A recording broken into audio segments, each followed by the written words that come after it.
When the maid's son walks into the patriarch's office and exposes a secret buried for 20 years, a billionaire's empire collapses, and from the silence, a forgotten heir rises to prove that blood can divide a family, but truth has the power to redeem it.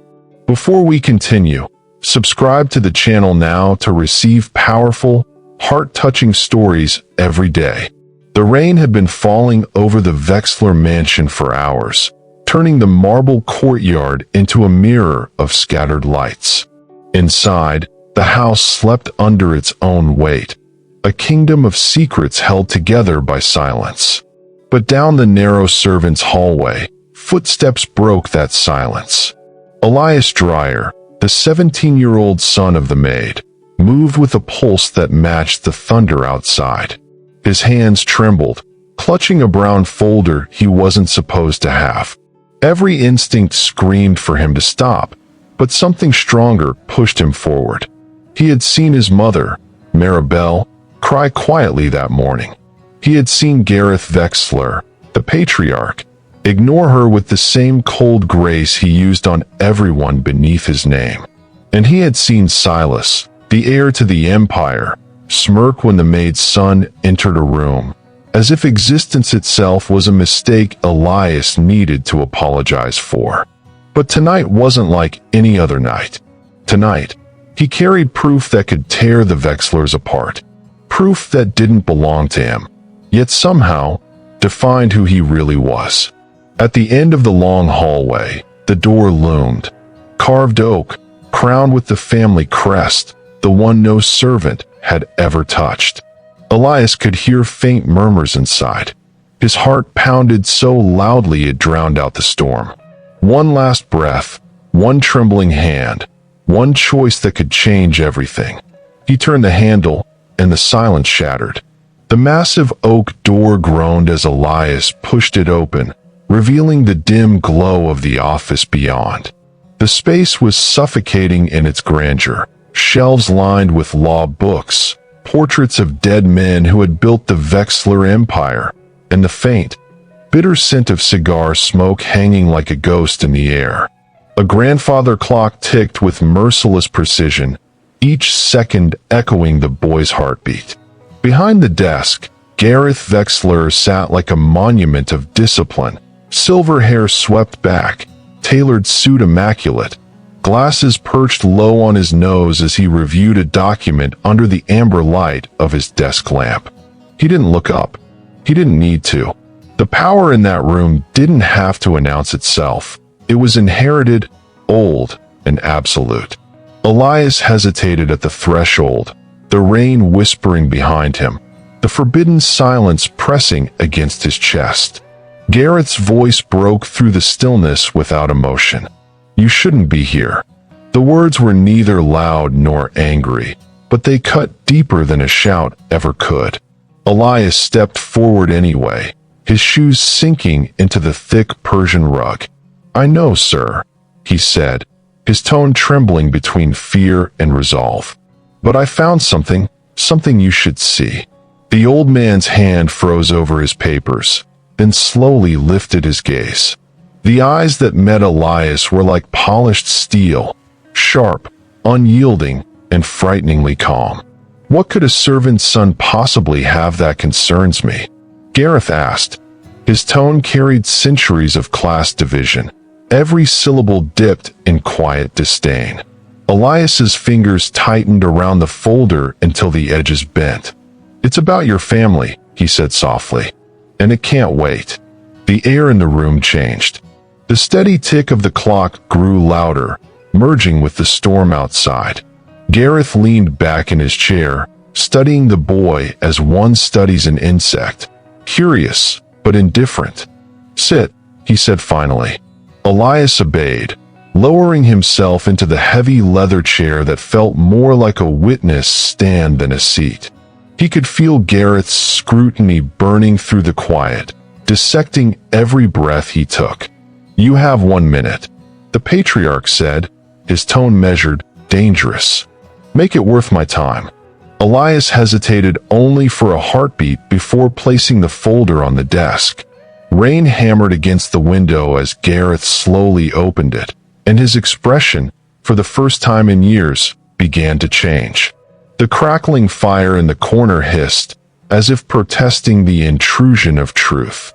Gareth adjusted his glasses, flipping the first page of the folder with deliberate precision, every motion echoing authority.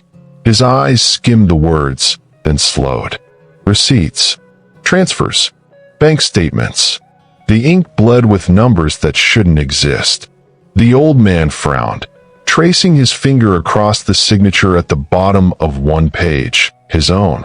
The next page carried another signature, Silas Wexler. His breath caught for a fraction of a second. "Where did you get this?" he asked, voice low, almost too controlled. Elias straightened his back, though his pulse roared in his ears. "Behind the greenhouse," he answered, "buried under the old roses. Someone wanted it hidden." Gareth's jaw tightened. "And you thought it was your job to dig through my soil?" The boy met his gaze. "No, sir. I thought it was my job to tell the truth." For the first time in years, Gareth leaned back and truly looked at someone from below his rank. There was something defiant in the boy's eyes, not arrogance, but conviction. The rain outside intensified, drumming against the windows like a warning. The patriarch lifted another document, this one a letter, folded and worn. The handwriting was delicate, feminine, unmistakably familiar. His late wife's. He paused before unfolding it, his fingers trembling slightly, something he would never allow anyone to see. "You opened this?" he asked.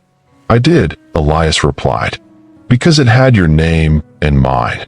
The boy's voice wavered, but his words struck like a blade. The room seemed to shrink around them, the silence thick as smoke. Gareth's hand fell still over the paper, his eyes locked on the name written within the first line of the letter. He read the words once, then again. His breath changed. The clock ticked louder. The room tilted into something unrecognizable. There, between sentences of affection and regret, his late wife confessed a truth buried beneath decades of loyalty and lies. The letter spoke of a secret child, of a moment she swore to protect, of a name, Elias. The boy sat frozen as the patriarch's face drained of color.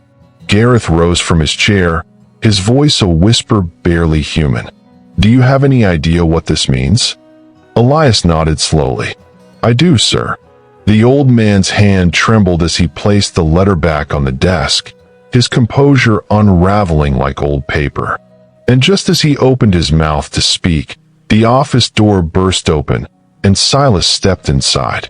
The door slammed against the wall, and lightning flashed through the tall windows as Silas Wexler stormed into the office. His presence was loud, even in silence. The expensive cologne, the gleam of his tailored navy suit, the arrogance that walked ahead of him like a shadow. "What's going on here?" he demanded, his sharp voice cutting through the heavy air. Gareth didn't look up. He still held the letter in one trembling hand. "You're late," he muttered. "We were just discussing the family." Silas's gaze darted to Elias, sitting stiffly in the chair opposite his father. His tone turned venomous.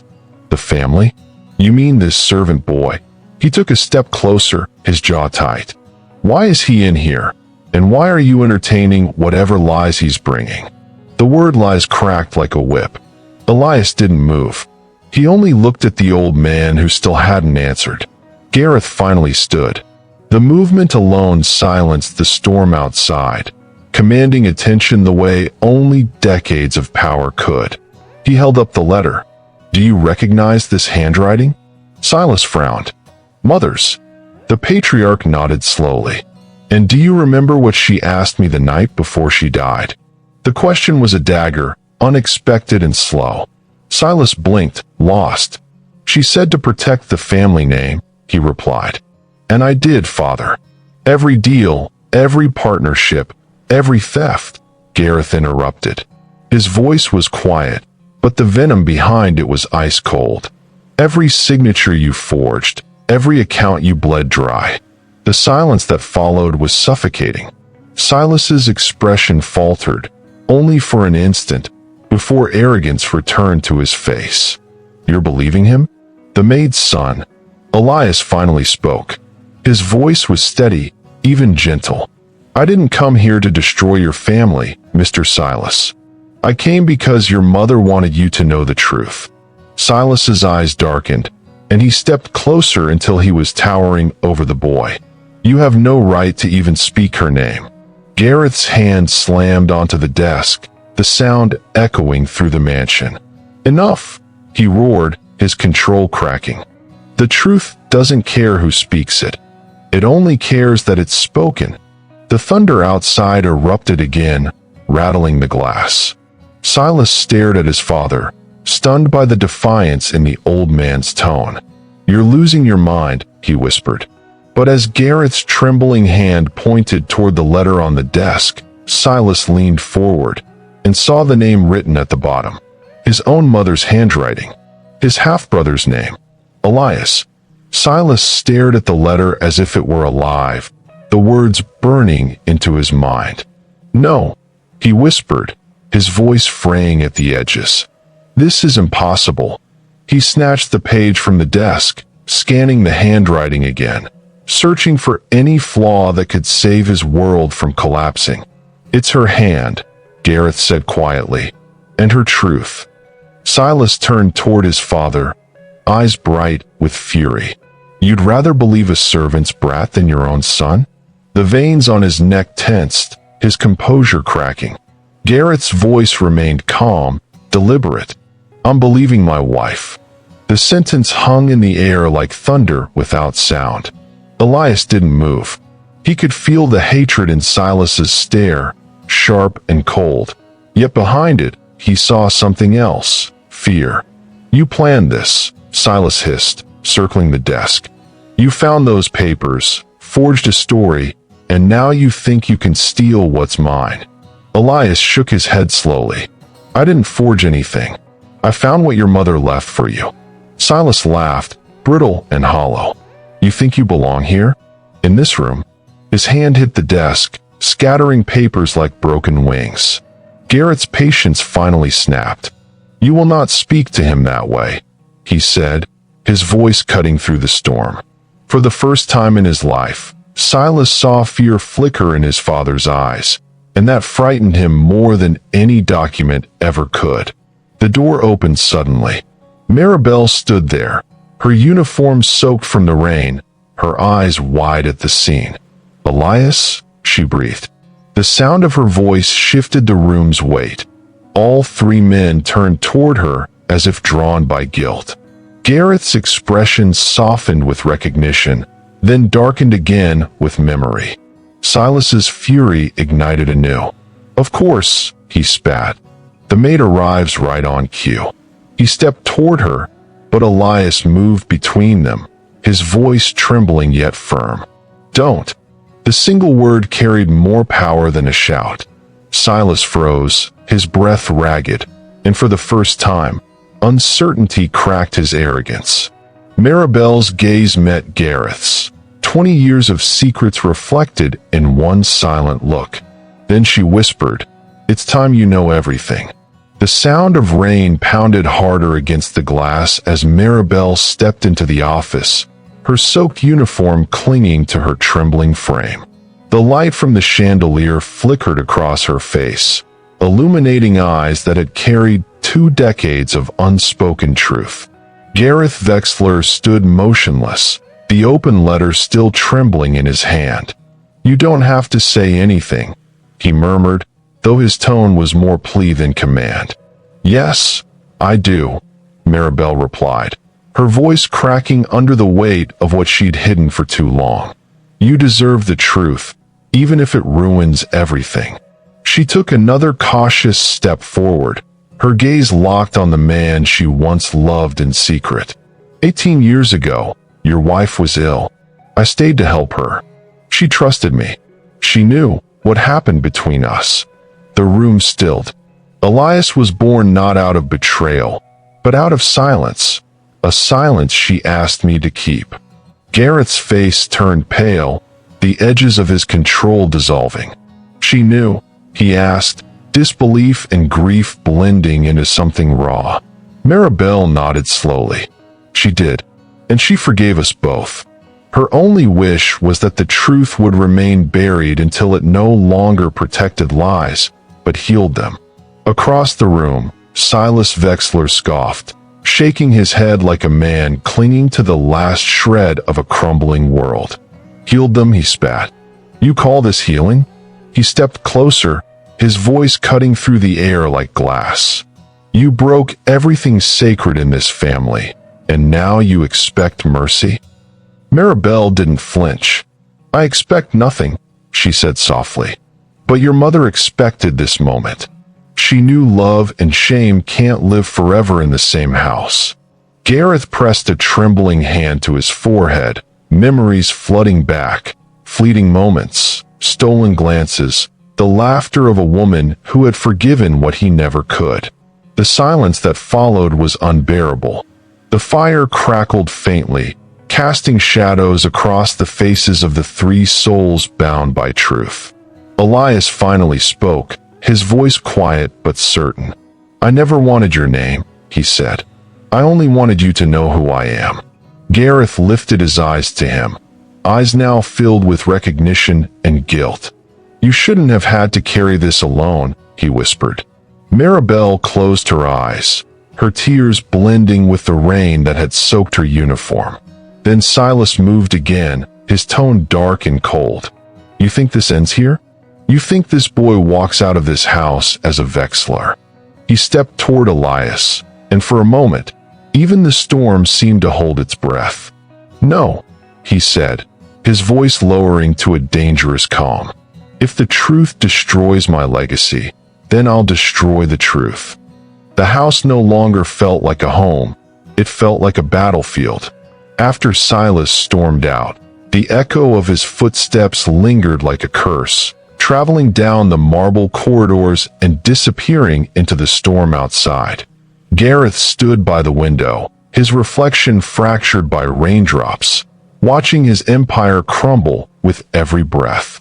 Behind him, Maribel whispered, "He's not going to let this go." Her words trembled, part warning, part prophecy. Gareth turned, his eyes hollow. "He's my son," he said, almost convincing himself. "He's lost, but he'll come back to reason." Elias remained silent. He had seen the hatred in Silas's eyes, a fire that reason could never extinguish. "He's not lost," Elias murmured. "He's angry, and men like him turn anger into power." The thunder rolled again, not outside, but within the walls of the Vexler estate. Across the mansion, Silas paced through his private study, his reflection flickering in the glass as lightning flashed beyond the windows. The letter burned in his hand, not literally, but with every word etched into his mind like acid. His mother's forgiveness felt like betrayal. His father's silence, an unforgivable insult. And that boy, that servant, daring to exist inside the bloodline he was born to protect. The rage twisted into something colder, sharper. He picked up the phone, his tone steady, deliberate. "Mr. Crane," he said to his head of security, "there's someone in this house who doesn't belong. I want him gone by morning." The man hesitated on the other end, but Silas's voice hardened. "You work for me, not for my father. Handle it quietly." When he hung up, his reflection in the glass didn't look like him anymore. It looked like the ghost of everything his mother had tried to save. Back in the office, Gareth tried to speak, but his words came out as fragments. "He'll come to his senses, he always does." But even he didn't believe it. Maribel's hands trembled as she touched his arm. "He's not the boy you remember. He's his father's son, just not the part of you you'd want to see." Gareth looked at her then, really looked, and saw the fear in her eyes. "He'll hurt him," she whispered. "He'll hurt Elias." The sound of the wind outside howled through the gaps in the window frame, like the house itself was warning them. Elias rose slowly, his face pale but resolute. If he's coming for me, he won't have to look far. Gareth turned toward him, alarmed. What are you saying? Elias met his father's gaze with quiet strength. I'm done hiding. And as lightning lit the room, a shadow crossed the doorway, silent, watching. Someone was already listening.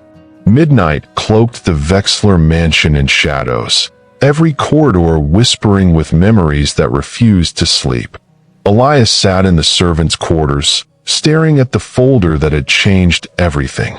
His mother rested fitfully on a nearby chair, her head tilted back, exhaustion etched into her face. He wanted to tell her that everything would be fine, but even the lie felt too fragile to speak aloud. Upstairs, footsteps creaked across the marble, slow, heavy, deliberate. He looked up, heart pounding, then reminded himself that the mansion always made noises in the rain. But tonight, something was different. The air itself seemed to listen. A faint click echoed in the hallway, the sound of a lock turning. Elias froze. Somewhere beyond the darkness, someone was closing doors, not to keep people out, but to keep them in. At the same time, Gareth sat alone in his office, nursing a glass of whiskey that trembled slightly in his hand. The fire had burned low, its light flickering against his weary face. He'd spent his entire life believing control could keep chaos at bay. Contracts, inheritance, order. But control meant nothing now. His sons were at war, his conscience in ruins. He thought about calling security, but something in him refused. He had built his empire on authority, yet the man who once commanded the city couldn't command his own house. You wanted truth, he whispered to himself. Now drown in it. Then a soft thud echoed beyond the door, not from the hallway, but from the hidden service passage behind the bookshelf. Gareth turned, setting the glass down. He hadn't told anyone about that passage, not even Elias. Outside, Silas moved through the darkness with two of his men, their footsteps muffled against the Persian carpets. The storm outside drowned any trace of sound. No mistakes, Silas whispered. His voice was ice. The boy doesn't leave this house. The guards nodded, disappearing into opposite halls. Silas paused near the staircase, his reflection caught in the lightning-struck window. His jaw clenched. Somewhere in the back of his mind, a voice, his mother's voice, whispered, "Don't do this." He ignored it. His hand brushed against the revolver hidden inside his coat. "He's not family," he muttered. "He's a threat." But as he reached the west wing, he heard something unexpected. Footsteps coming toward him from the dark. Slow, calm. Elias stepped out of the shadows, no fear in his eyes. "If you're going to finish this," the boy said quietly, "do it looking me in the eye." The corridor glowed faintly with the flicker of lightning as Elias and Silas faced each other, two halves of a truth neither wanted to accept. Silas stood tall, his hand near his coat pocket, his reflection flashing in the gold-framed mirrors lining the hallway. "You shouldn't have come here," he said, his voice controlled, dangerous. Elias didn't move. "I didn't come to fight," he answered, though his heartbeat betrayed him. "Then leave," Silas snapped. "Take your lies, your mother, and the pity my father keeps throwing at you." Elias took a step closer, his voice lower now. "They're not lies. You're just afraid they're true." The sentence hit Silas like a slap. His jaw clenched. "You think you can steal my name? My legacy?" Elias shook his head. "I don't want your legacy," he said softly. "I want my life back." The words hung between them, sharper than any weapon. For a moment, lightning lit their faces, Silas's twisted by pride, Elias's calm but defiant. "You don't belong here," Silas said, his tone breaking. "You never did." Elias studied him for a long moment, then answered quietly, "Maybe not. But neither do you. Not in this version of your father's world." The rage in Silas's chest erupted. He lunged forward, grabbing the boy's collar, shoving him against the wall. The folder fell to the floor, papers scattering like wounded birds. "Do you know how hard I've worked to carry that name?"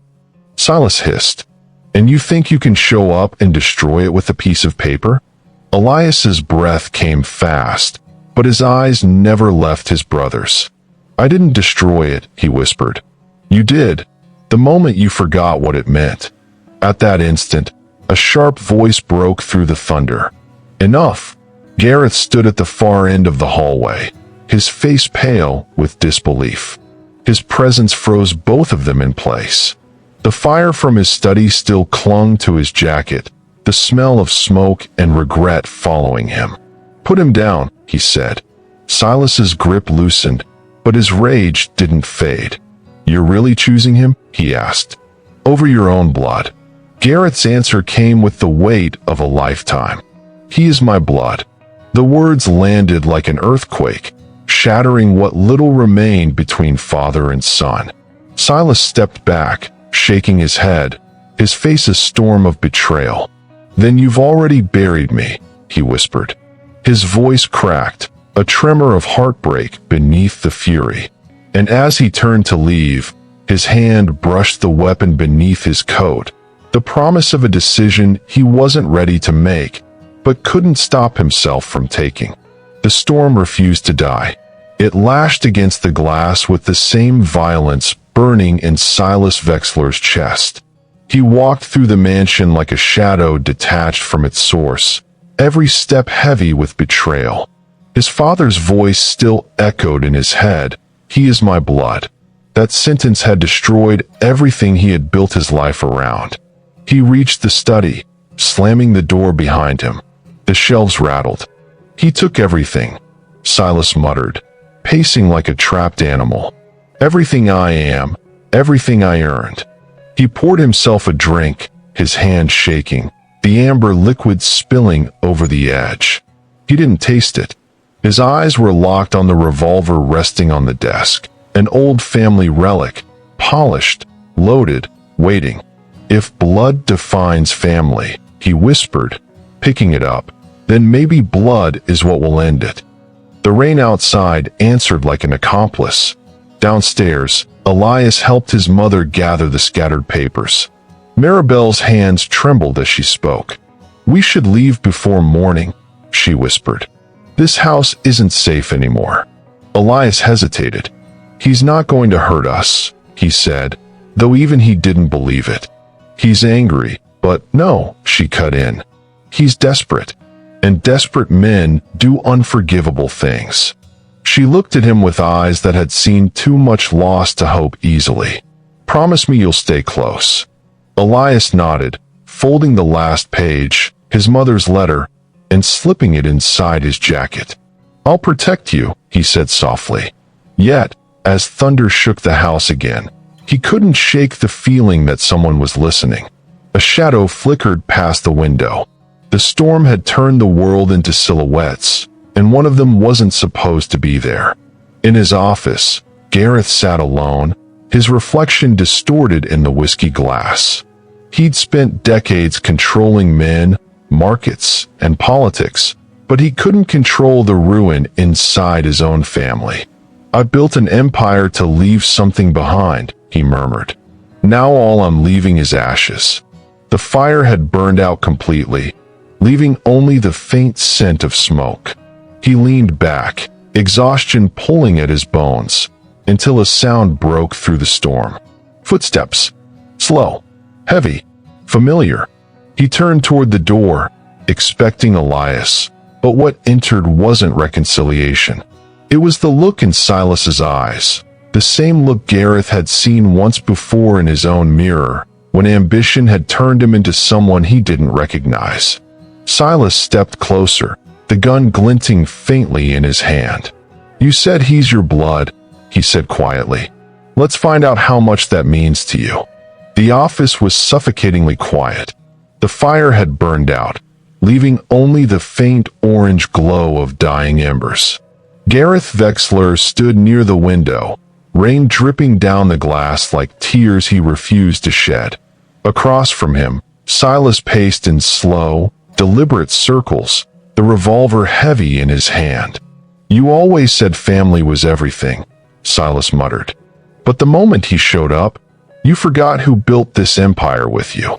Garrett's voice was low, weary. "I built this empire alone, Silas.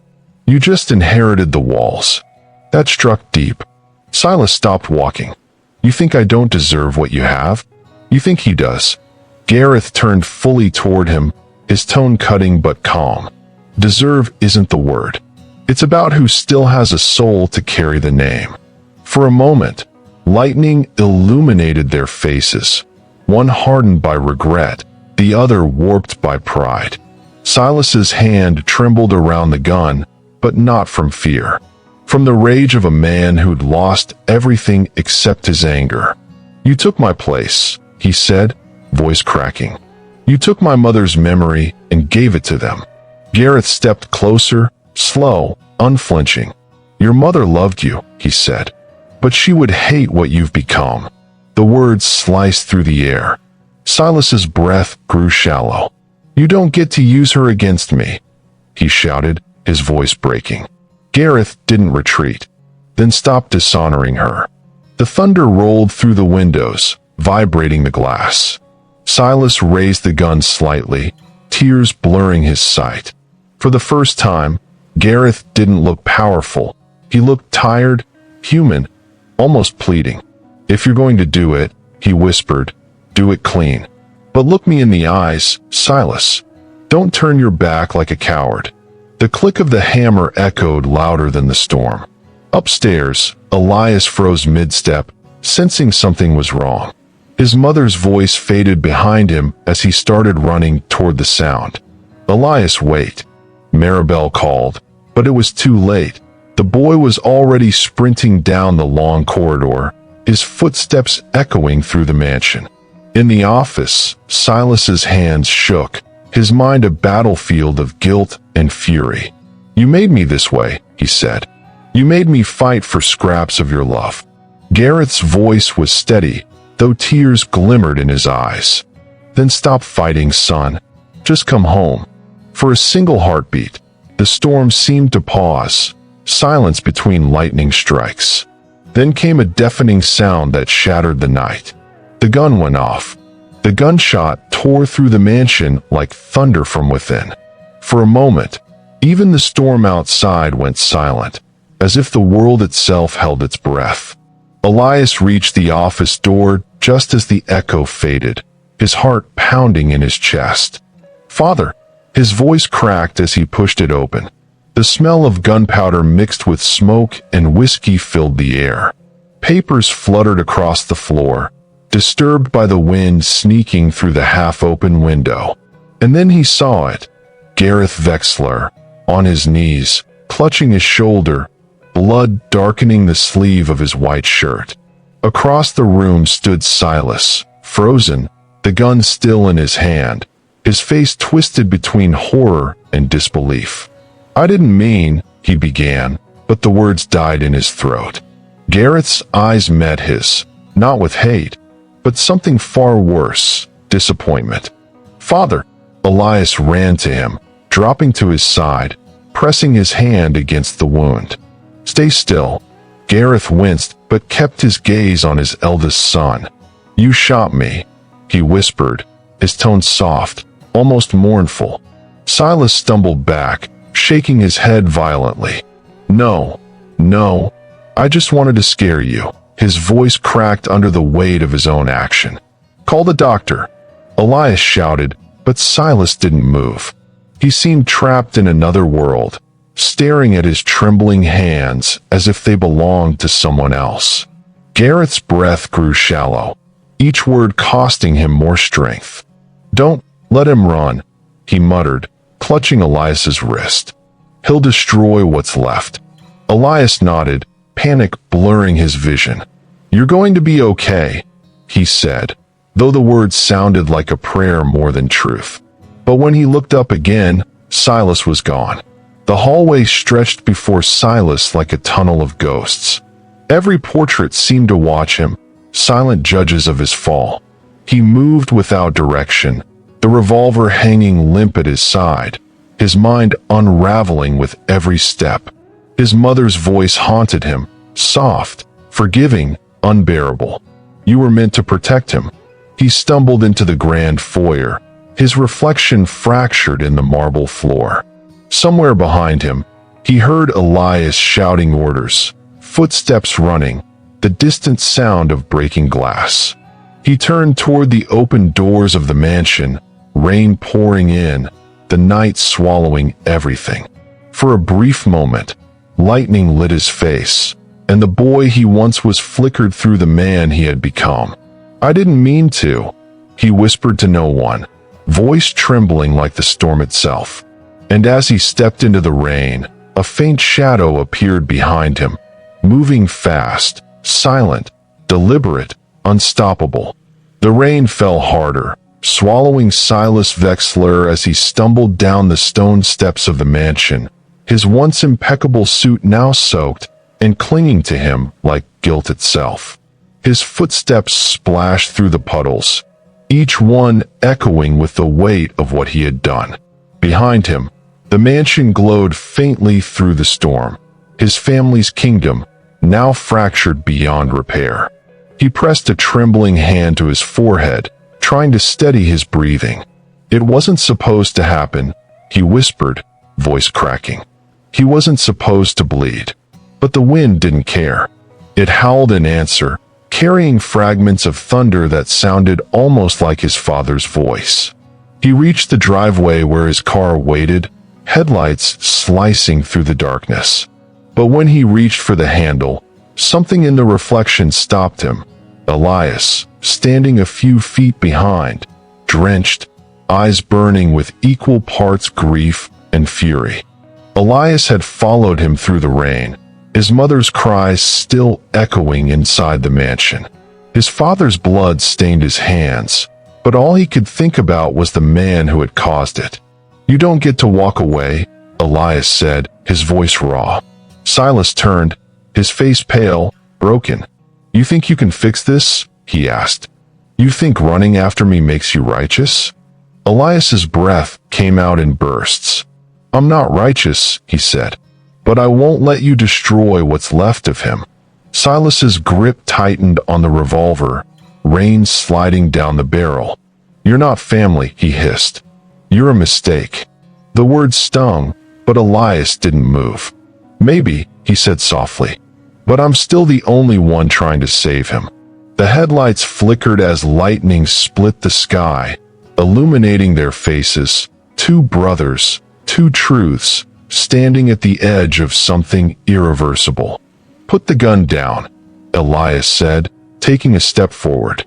Silas raised it, his hands trembling. Don't make me do this. You already did, Elias whispered. The rain drowned out the rest. A shout from behind, Maribel's voice, faint in the storm. Elias, don't. But the world had narrowed to that single moment. Two sons, one truth, and the storm between them. Elias lunged forward as a shot rang out, echoing through the night. For a breathless instant, everything froze. The rain, the air, even time itself. Then the revolver slipped from Silas's grasp, clattering onto the wet pavement. He staggered backward, staring at his brother, eyes wide with disbelief. Lightning flared again, and blood began to bloom slowly across his shirt. His voice was barely a whisper. He was never supposed to love you more. He fell to his knees as the rain washed away the evidence, leaving only silence. The gunfire faded into the storm, leaving only the rain's relentless weeping. Elias dropped to his knees beside Silas, his hands shaking, his breath torn between panic and disbelief. Silas, stay with me, he cried, his voice swallowed by the thunder. Silas's eyes fluttered open, dazed and distant. You should have let me go, he whispered, rain running down his face like tears he couldn't afford to shed. Elias pressed his hands against the wound, desperate to stop the bleeding. You're not going anywhere, he said, choking on the lie. I can fix this. Silas gave a faint, broken smile. "You can't fix blood, brother." The word brother hung in the air like something sacred, something fragile. Elias looked into his eyes and saw it. Not hatred, not anger, just exhaustion. Then Silas's head tilted back slightly, his lips trembling. "Tell him, I'm sorry." Back inside the mansion, Gareth Wexler struggled to rise from the couch where Maribel had bandaged his shoulder. Every movement sent pain shooting through his chest, but something deeper than pain drove him. "Where is he?" he asked, his voice faint. Maribel tried to hold him down, but he pushed her hands away. "Gareth, please, you're bleeding again." "He's my son," he rasped. "Both of them are." She hesitated, seeing the truth of that in his eyes. The fierce, helpless love of a man who'd spent his life controlling everything except his own heart. He staggered toward the door, leaving a trail of crimson on the white marble. "If I die tonight," he muttered, "it won't be behind locked doors." Outside, lightning split the sky, guiding him toward the sound of the storm, and the cries he already feared were too late to answer. By the time Gareth reached the driveway, the sight waiting for him cut deeper than any wound. Elias, soaked and trembling, was holding his dying brother in his arms. Silas's head rested against his chest, the color fading from his face, the revolver forgotten beside them. Gareth froze, his knees weakening beneath the weight of what he saw. His empire, his blood, his legacy, all reduced to two broken boys in the rain. "Silas," he called out, his voice shattering. The dying man stirred faintly. "Father, I didn't mean to." Gareth knelt beside them, tears blending with the storm. "I know," he whispered. "I know, my son." For a moment, the three of them were still. No lies, no walls, only truth. And then, as the thunder rolled one last time, Silas's eyes lost their light. Gareth's hand fell to his side, his breath breaking. "He's gone," Elias whispered.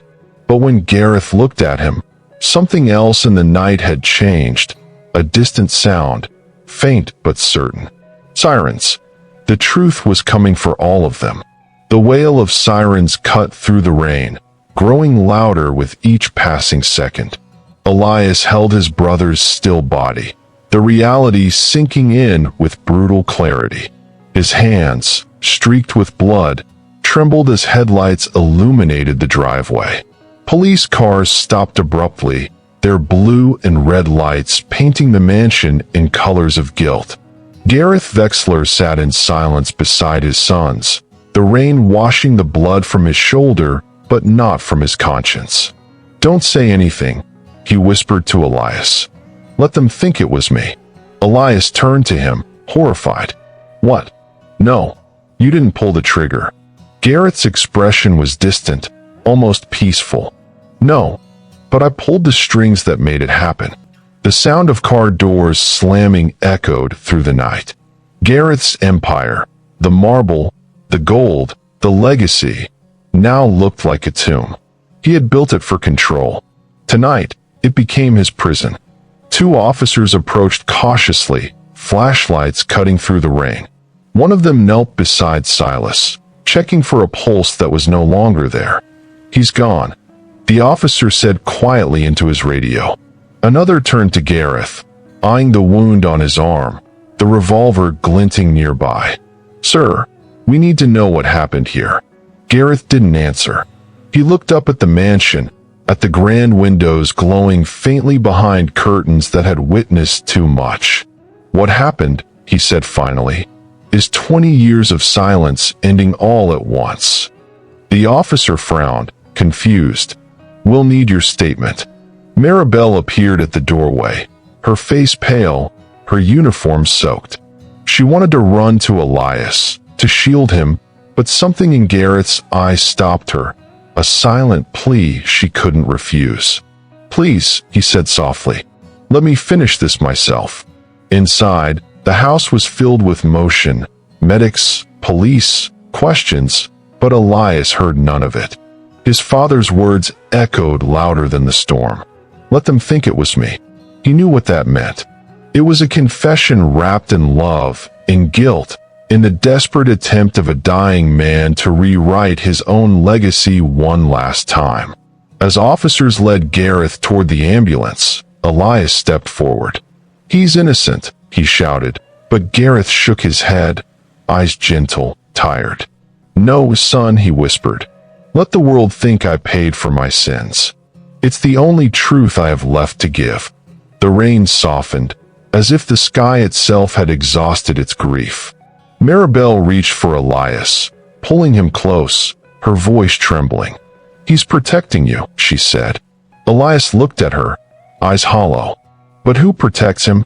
And as the ambulance doors closed, the mansion's lights flickered once, a heartbeat of a legacy fading into night. Days passed, but time no longer moved inside the Wexler mansion. The house stood silent, its grand halls emptied of voices, its mirrors covered in sheets to hide the ghosts that refused to leave. The rain had stopped, but the scent of it lingered, a memory of that night carved into every wall. Elias walked through the corridors alone, his reflection flickering in the glass frames of his family's past. Reporters waited beyond the gates, hungry for scandal, for headlines soaked in tragedy. Billionaire, heir dead, patriarch hospitalized. He ignored them all. Upstairs, in Gareth's study, the bloodstains had been scrubbed from the floor, but their shadow remained, faint and permanent. On the desk lay the folder, the same one that had started everything. He opened it again, not to expose the truth, but to understand it. Inside, between the letters and the documents, was something he hadn't noticed before, a note in Gareth's handwriting, folded once, sealed with wax. He opened it carefully.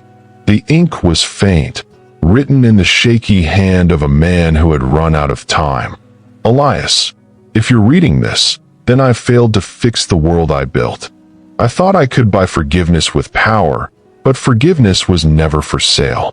Your mother's kindness, your courage, that's the legacy this name should carry now.